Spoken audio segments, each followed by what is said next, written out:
Honorable Speaker, sir, my esteemed colleagues in the 18th Lok Sabha, I stand here on behalf of my party. Pradhan, Mr. Prime Minister, Honorable Prime Minister, I would really request you, since you've been here for the better half of 1 hour, ये भी सुनते हुए जाइए sir, डरिए मत sir, डरिए मत. 2 बार आ गए sir. You came to my area twice during the campaign, sir. आज तो सुन के जाइए sir. Never mind, my bad luck. Honorable Speaker, sir, Rahul. Honorable Speaker, sir, my esteemed colleagues in this newly constituted 18th Lok Sabha, I stand here on behalf of my party, the All India Trinamool Congress. कोई बात नहीं, वो मेरे LOP है, वो मेरे LOP है, वो already मुझे सुन चुके हैं, वो मेरे LOP है. Honorable Speaker, sir, my esteemed colleagues in this 18th Lok Sabha, I stand here on behalf of my party, the All India Trinamool Congress, to speak on the Honorable President's address. The last time I stood here, sir, I was not allowed to speak. I was not allowed to speak. आप लोगों ने अरे let me finish. Dimple, let me finish. Guys, ignore. Let me finish. And जिसको जाना है, please जाइए, no problem. The last time I stood here, I was not allowed to speak. But the ruling party has paid a very heavy price for throttling the voice of one MP.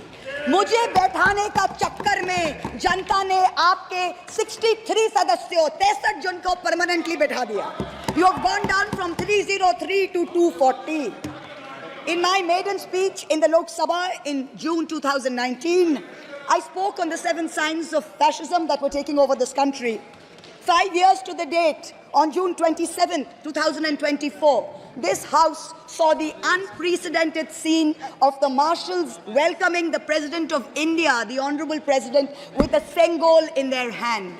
The Sengol is a symbol of the supreme authority of a monarch. It has no place in the temple of a constitutional democracy. But, Honorable Speaker, sir, it is understandable why this happened, because the BJP has still not understood that their 303 brute majority, their Raj Tantra, has been reduced to a 240-seat minority by the Lok Tantra. They are still living in the world of the Sengol. This sudden changed reality, this new reality, is yet to sink in for the treasury benches, and especially for the speech writers of the Honorable President's address. The speech that the Honorable President read out, she said, the people of India have elected a stable government with a clear majority.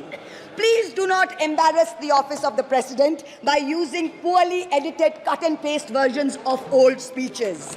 This is not a stable government. It depends on multiple allies with a history of U-turns. It has not got a simple majority. The BJP is 32 short of 272. It is going to be a very hard landing for the treasury benches, as was obvious today. This time, there are 234 warriors this time, firmly united, and we have walked through fire to walk through these doors, so you will not be able to shut us up this time the way you did last time. There are numerous statements in the Honorable President's address that defy even a tenuous link to truth and to reality. Like in my 2019 maiden speech when I spoke in 7 signs, today I have picked out 6 themes from the Honorable President's address, and I will analyze how each of them is an exercise in fallacy and exercise in untruth. The address covers many issues, but I have chosen 6 themes. The first theme, the Northeast. The Honorable President's address says that the government has increased allocation for the Northeast by 4 times, has worked for increased and lasting peace in the area. Now, I have one question. Why is the word Manipur nowhere in the speech? Why do we refer to the generic Northeast? During the Lok Sabha campaign, the BJP, the ruling party, the Honorable Prime Minister mentioned many words beginning with the letter M. Musalman, Mullah, Madrasa, Mughal, Mutton, Machli, Mujra, Mangal Sutra, but not once did they mention Manipur. We don't need to act east. The government says we want to act east. We don't need you to act east. Look east, walk east, and most important, embrace east. I stand here for my brothers and sisters of Manipur, and I quote the revolutionary poet Pablo Neruda. One morning the bonfires leapt out of the earth. One morning the bonfires leapt out of the earth, devouring human beings. And from then on the fire, from then on blood. Come, see the blood on the streets. Come, see the blood in the streets. Please go to Manipur, see the blood in the streets. The second theme in the President's address, women empowerment.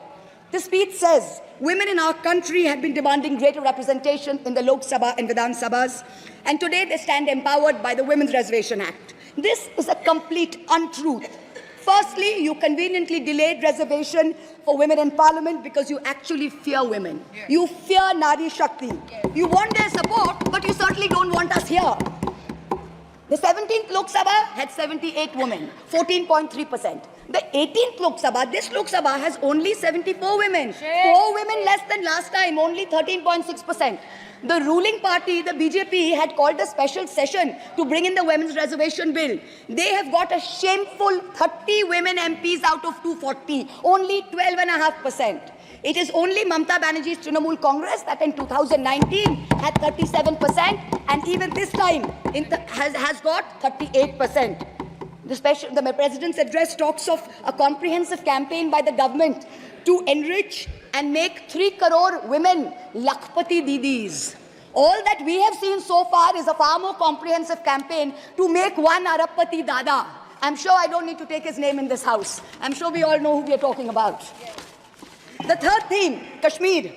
The address mentions that after decades of shutdowns and strikes, the Kashmir Valley has voted in an atmosphere of stability and security. But if abrogating Section 370 was such a good idea, why did the ruling party, the BJP, not even dare to put up candidates in the 3 valley seats of Anantnag, Baramulla and Srinagar? If 370 was such a big deal and you were going to campaign on the basis of 370, you did not even dare to fight the seats. The Kashmir Valley has voted in MPs who were against your 2019 decision. You downgraded Ladakh into a union territory. You told them it was a temporary move. Today, 5 years later, the Ladakhis are still waiting. They have not got back their statehood. You have not given them a legislature. You have not included them in the 6th schedule. You have not given their demand of 2 separate seats of Leh and Kargil. As a result, in the current Lok Sabha, the Ladakhis have relegated you to 3rd position in the Lok Sabha. You lost it. The 4th theme in the Honorable President's address, the Election Commission of India. The speech expresses gratitude to the ECI for conducting the largest election in the world. With all humility, with no intent to denigrate the office of what used to be the august constitutional body of this land, let us as members of this opposition put on record that we won in spite of the EC, not because of it. The commissioners chosen by a government-dominated panel in willful disobedience of the Supreme Court turned a deaf ear to the most egregious violations of the Model Code of Conduct by the ruling party, by the Honorable Prime Minister with his hate-filled speeches and his divisive religion-based rhetoric. This country has been ashamed and disgusted by the language used against minorities during this campaign. This election will go down in history where an eager and compliant election commission turned a blind eye and a deaf ear against the excesses of the ruling party when the MCC was in effect. Opposition leaders were arrested, party accounts were frozen, ED and CBI even came into our election offices with impunity. Ultimately, the voters took charge and they said, "Bahut ho gaya. Enough is enough." The 5th theme, and here I have to commend the speechwriter's very dark, almost macabre sense of humor. The Indian Railways, aviation and infrastructure. The address says that work on the Ahmedabad-Mumbai bullet train is going on at a fast pace, and Indian Railways is doing feasibility studies for bullet train corridors in the north, in the south, in the east of India. Now I'm going to ask the government a question. Why are you, Honorable Chairperson? Is this a cruel joke? You are sanctioning 1,08,000 crores, 1,08,000 crores for one single Mumbai-Ahmedabad bullet train. A basic high-speed rail network costs 200 crores per kilometer. The Indian Railways is touting the Kavach anti-collision system. It's an automatic train protection system as the cheapest in the world, says 50 lakhs per kilometer is the cost. The total rail tracks in India is roughly about 126,000 kilometers. So the cost of covering all of India with Kavach is going to be 63,000 crores. All of India's Kavach costs 63,000 and one single Ahmedabad-Mumbai bullet train costs 1,08,000. Please look at the numbers. Last June in Balasore, 3 trains collided, 296 people died. The ministry said Kavach was not operational on that route. Last week, Kanchenjunga Express collided with a goods train in New Jalpaiguri. 10 people died. Again, the ministry said Kavach is not operational on the route. The Economic Times had a survey which said at the current level of funding, it will take 50 years for all of India to be covered under Kavach. And you're telling us about bullet trains. And please don't start shouting about what it was during Nehru's time. We don't know and we don't care. False equivalences cannot take the place of real body bags. The address mentions about how India is apparently the 3rd largest domestic aviation hub of the world. In truth, India's airports have become domestic hazard hubs. First in Jabalpur, then in Delhi, then in Rajkot. Newly constructed airports have canopies falling down, killing people. The newly constructed Rampath in Ayodhya has had 3 cave-ins in the last week. The Pragati Maidan tunnel is flooded. The Atal Setu has developed cracks. The Ram temple's roof is leaking. This is exactly what happens when infrastructure is poorly planned and rushed in order for photo opportunities by the supreme leader. The sixth theme, competitive cooperative federalism. Honorable Chairperson, sir, the last decade saw the most brutal government-sponsored throttling of cooperative federalism that this country has ever seen. I speak for my own state of West Bengal. The centre has withheld 7,000 crores in Manrega funds. 17 lakh households have been deprived for work already done. It has held back 8,200 crores under the rural housing scheme, over 11 lakh houses sanctioned but not paid. Another 1,000 crores has been held back in pension and PMGSY. A total of 16,000 crores. When we went to meet the Rural Development Minister, we were dragged out by the Delhi police and bundled into prison vans. Last week, as a delegation, we went to meet with Atishi of the AAP, who was on hunger strike. Look at what is happening in the AAP government in Delhi today. The Aam Aadmi is in power in Delhi. There was a 1994 water sharing agreement which mandated Haryana to release 613 million gallons of water per day to Delhi. Haryana is run by the BJP government and they have reneged on this agreement. They are releasing 100 million gallons less per day, as a result of which 28 lakh people in Delhi are having to go without water per day. This government's competitive cooperative federalism seems to be an exercise in how to compete on how to choke opposition-run states.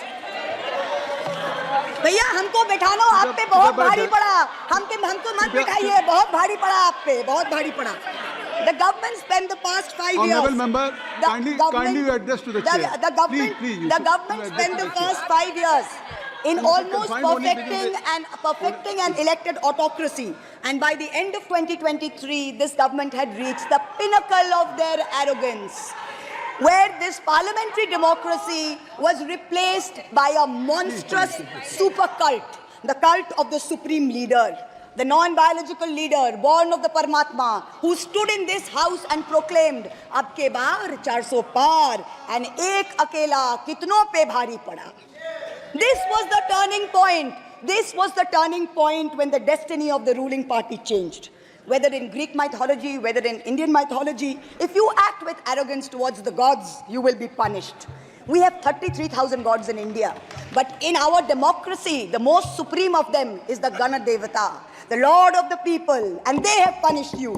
You may have formed a government again, but yours is a Pyrrhic victory. A victory which inflicts such a devastating toll on the victor that it is tantamount to a defeat. In Bengal, the supreme leader started his Vijay Sankalp Yatra on March 1st in the constituency of Arambagh, then came to Krishnanagar, then came to Barasat, ended on May 29th in Calcutta. मेरे ऊपर तो विशेष कृपा की उन्होंने, दो बार आए. The BJP lost all these seats. The Honorable Prime Minister did 23 campaign meetings in Bengal and lost in 20 seats. In Maharashtra, the Honorable Prime Minister campaigned in 18 seats. The NDA lost in 15 of them. Ek akela kitno pe bhari pada. In Punjab, he campaigned in Hoshiarpur, in Jalandhar, in Patiala, in Gurdaspur. The BJP all lost all the 4 seats. Ek akela kitno pe bari pada. In Rajasthan, he campaigned at Banswara with the most disgraceful references to Muslims in outright violation of the law. The EC kept quiet. Not only did the BJP lose Banswara by over 2 lakh votes, the BJP, which had won 25 on 25 in 2019 and won the state government only months ago, came down to 14 seats. Ek akela kitno pe bhari pada. 3 states, Uttar Pradesh, Maharashtra and Bengal, account for 170 seats. That is exactly 1/3 of India. The BJP won in only 54 of them. Ek akela kitno pe bhari pada.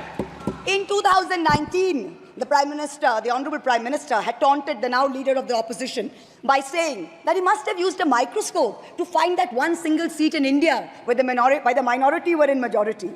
Honorable Chairperson, sir, it is so ironic that today the majority needed no microscope to turn the BJP into a minority. जहाँ भी majority है, वहीं आप ही minority बन गए. आप तो घुस-घुस के मारने वाले थे ना, इस बार तो जनता ने घुस-घुस के मार दिया. The treasury benches have always claimed that the opposition lacked in hard work and in merit. We are all part of a Parivarvad. We are dynasts. Whereas they are proud to be part of a meritocracy. They are proud to be part of a Modi ka parivar. How ironic is it today that 20 ministers in the union cabinet are dynasts? How ironic is it that the Honorable Prime Minister has to take to social media himself to tell people that no, it is not Modi ka parivar, it is NDA, the Nitish Naidu Dependent Alliance. In January, the Honorable Prime Minister consecrated the unfinished Ram temple in Ayodhya. He said he was tasked with the divine duty of bringing Ram Lalla home. The Ram Mandir was going to ensure that not only would the BJP cross 400 seats, but that this government would last 1,000 years. The last time in history that we heard of a 1,000-year vision was during the Third Reich. This was the second time that we've heard of it. But then ultimately, Lord Ram said, stop, not in my name. Oti dorpe hoto Lanka. Too much arrogance, too much pride caused you to lose the kingdom of Lanka. The BJP lost in Ayodhya, Faizabad, where the temple is. It lost in Banda Chitrakoot, where Lord Ram meditated. It lost in Shravasti, where the son of the Honorable Prime Minister's ex-secretary said, my father has built the temple, campaigned in his name, you lost there. All the seats around Ayodhya, Basti, Sultanpur, Ambedkar Nagar, the BJP lost. ये तुम लोगों के नाम जपो में पहले सा आराम नहीं. ये तुम लोगों के नाम जपो में पहले सा आराम नहीं. जबरदस्ती के जय श्री राम में सब कुछ है पर राम नहीं. जबरदस्ती के जय श्री राम में सब कुछ है पर राम नहीं. Today in India, there are 2 types of leaders. Those of us who come via the voting machine, and then there are many who come via the washing machine. There are still people who say, wait, you don't know Modi ji. Wait 6 months and see. The BJP will get 300 members. To them I say, no. This will not happen this time, because every potential turncoat will have to choose between temporary greed of fear and between permanently becoming politically irrelevant. So you can offer you can accept a temporary offer of a ministry, you can accept a temporary settlement of an existing trumped-up CBI or ED case, and you can switch parties. But when you go back to the electorate will punish you. Most turncoats have been punished by the electorate. Also this time, India has very large, solid bloc components. The Congress has 100 seats. SP has 37 seats. Trinamool has 29 seats. DMK has 22 seats. NCP and UPTA have 17 seats. So this is not a ragtag bunch of members that you can lure away. This is a solid bloc. So yes, it's a question of time. But the question is not whether they will get 300. The question is when people will join us and we will cross 272. The ruling party's politics have always been along the lines of religious hate and ethnic divisiveness. But even at the height of their power, when they got 303 seats, 1 out of 2 Hindus had not voted for the BJP. This time, even in their core Hindi heartland, their core voters have deserted them. The Muslims in India, over 250 of them, called infiltrators, called terrorists in the land of their birth, waited silently, patiently, and bided their time. And in one voice during this election, in every state, they stood up and they told the government, and I quote the poet Puneet Sharma, Hindustan से मेरा सीधा रिश्ता है. तुम कौन हो बे? तुम कौन हो बे? क्यों बतलाऊं तुमको कितना गहरा है? The Dalits, whom the BJP paid lip service to for so many years, realized that even the talk of 400 seats meant that Baba Sahib Ambedkar's constitution was in danger, and they deserted the party. The Marathas, whom the BJP coalition had tried so desperately to woo, realized that their promises were worth nothing. The BJP and its allies lost 7 out of 8 seats in Marathwad. The Jats, the careers of their youth at risk with this ill-conceived Agniveer scheme, their farming livelihoods threatened, their female wrestlers manhandled. They vented their ire at the ballot box. Ultimately, it was the BJP's policies of exclusion, not inclusion. You wanted to exclude everybody, and that was your undoing. You didn't need Muslims. You trampled on Dalits. You ignored farmers. You ignored Jats. You marginalized Kashmiris. Well, they consolidated their voice during this election pan-India, and today they don't need you. That's the message they've given you during this election. ये देश ही अपना हासिल है, जहां राम प्रसाद भी बिस्मिल है. मिट्टी को कैसे बांटोगे? सबका ही खून तो शामिल है. That's what they said. You can't divide us. You can't do it anymore. This new India, this new frame of reference is going to be very hard for a lot of interest groups. Perhaps the first casualty is the legacy media. The Godi media was its own worst victim. The brown-nosing TV anchors and online trolls lied, spread fake information, amplified the government's propaganda. So-called psephologists who actually had printing contracts from the government of India were on TV 24/7 acting like the election was a done deal. There was no need for voting. The BJP had already won. Media moguls organized conclaves where they prostrated themselves before the Vishwa Guru. Anchors used staged interviews and set up scripts. In short, the media had lost all credibility. So when you asked the people during surveys which way they voted, they didn't trust you and they didn't tell you the truth, which is why you got it wrong. Ram Kamal Jha, the editor of the Indian Express, remarked that some media owners were so comfortable on their knees that it hurts to stand up. To them we say, please stay where you are. There is a new generation of journalists in India today with spine, with integrity and with courage. A media you have done your best to silence with fake cases and attempts and censorship, but they have survived and they will thrive in the digital space. I will also touch upon another pillar in our democracy, the judiciary. 2 days ago, the Honorable Chief Justice of India, while on a visit to Calcutta, remarked that judges were not deities. They are here to dispense justice with compassion. Just as one can't be partly pregnant, you either are or you're not. Justice and democracy too must be absolute. They cannot partly be in effect. The retirement age for High Court justices is 62, and the retirement age for Supreme Court judges is 65. Now, this has unfortunately contributed to High Court judges kowtowing to the Supreme Court Collegium and to the government for a last-minute elevation to be able to serve for 3 more years and then qualify for further sinecures, such as the head of the Lokpal, the head of the National Human Rights Commission, chairman of various tribunals.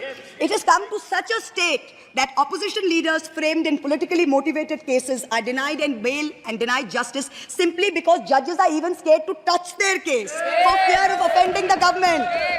Today I say, the poorest people in India who have perhaps the most to lose from offending the government in power, they have shown spine and risen to the occasion. Your lords and ladyships, heed thy inner voice, have a spine, rise to the occasion. 7 months ago, on the 8th of December, this house was transformed into a Kuru Sabha, presided over by a blind Dhritarashtra, where Dushyasan Darbaris made every attempt to disrobe Draupadi. The ethics committee that voted to recommend my expulsion on the 9th of November, they voted 6-4, had 10 members and 1 chairperson.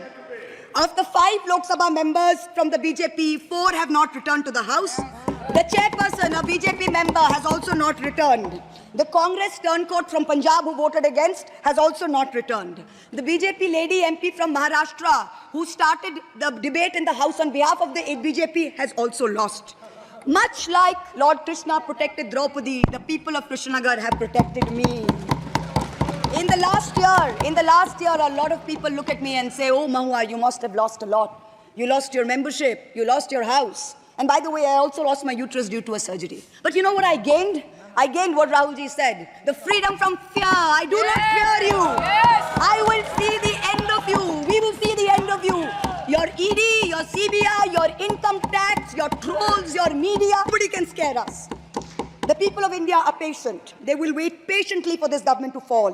And I hope that whoever writes the next speech for the Honorable President of India will give her the respect and the honor due by not filling it with falsity.